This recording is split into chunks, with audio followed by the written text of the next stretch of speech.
Soomaaliyeed ها taxalka asadku ma soo bixin waa gartay marayado nin ha laakiin waxa weeyaan ma dhiman caalamka una dhimay eeg dawladii jirtay ayaa dagaal qaaday waxay dagaal ku qaaday dad badan oo mucaarad ahaa SNM SSDF USC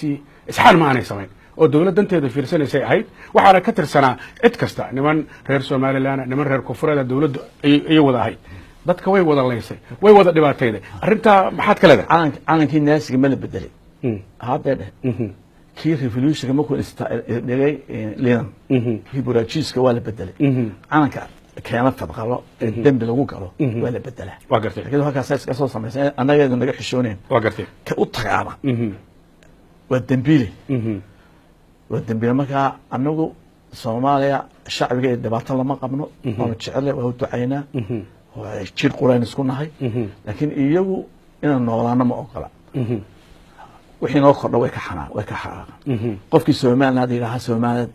ilaaha la ixtiraafo laakiin arinta ma hayno shacabka kama hayno arinta haday dhigeysan ku sheegay hatta siyaasiyiinta kama hayno mid aday dhigeyso bal ninka qofka ilaaha Soomaaliland la ixtiraafo inta email ku dhaqaaqda ee loo diro ee lagu caayaya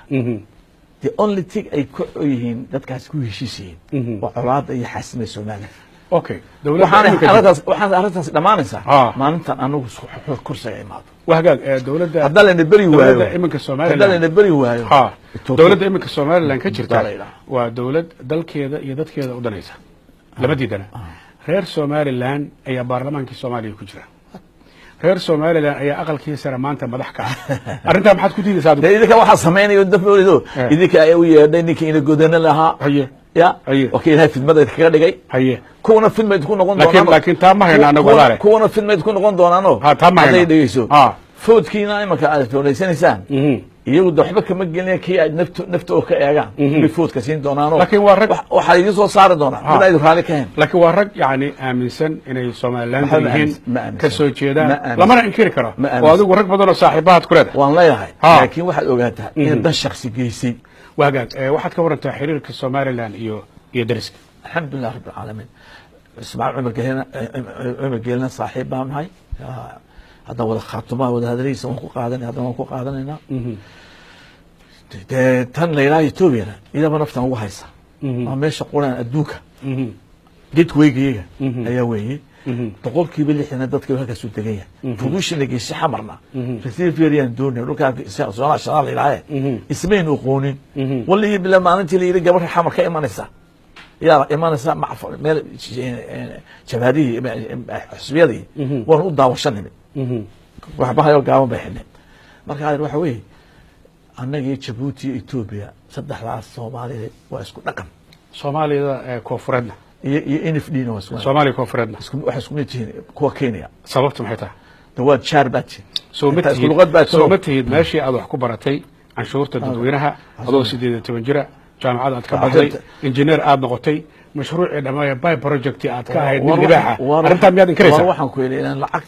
lacagta dakhli Soomaaliya soo gali ama inkaraysaa horta lacag soo gali jirtay berberi ka soo gali jirtay waa gartay 10 milyan baa ka soo gali muuska waa gartay jirteen waa gartay inta kale xoolaha naga soo gali jirtay waa gartay waxna waxay adduunka magaca Soomaaliya nagu sii jiray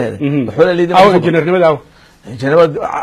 wax qaybteeda ma ku soo koray Soomaaliland ma qaybteeda dawladda ay dirtay dhaqaalaheedu waxaan ku yiri Soomaaliland buu ka iman jiray xoolaha haye 10 milyan baa idinku keen jirtay oo muuska aha waa gartay tiree hadana 50 milyan wax laga keenay xoolaha oo berber ka dooli jiray idinka wada daal idin raacay maanta isku darsanay 2 milyan pounds ma noo yaalay bank idinku zero ba hayden ma dhici kartaa adigoo Faysal Ali Waraaba oo iminka xisbiga u cid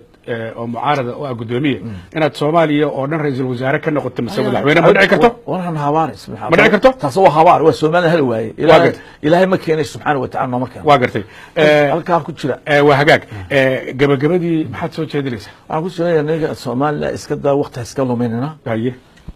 dhallinyarta meesha qabatana challenge badan baa horyaala waa gartay priority yana ka dhigan Soomaaliya si loo undermine karaya waa gartay mudnaanta haasiyeen si dalkoodu hagaajin lahaayeen waa gartay shisheeye uga bixi lahaa ya dowlad goboleedaha loo baabiin lahaa qabaal ku dhisan Soomaaliya midaysan oo decentralization oo gobolada loo siriyo inay wuxuu qabsadaan loo sameeyo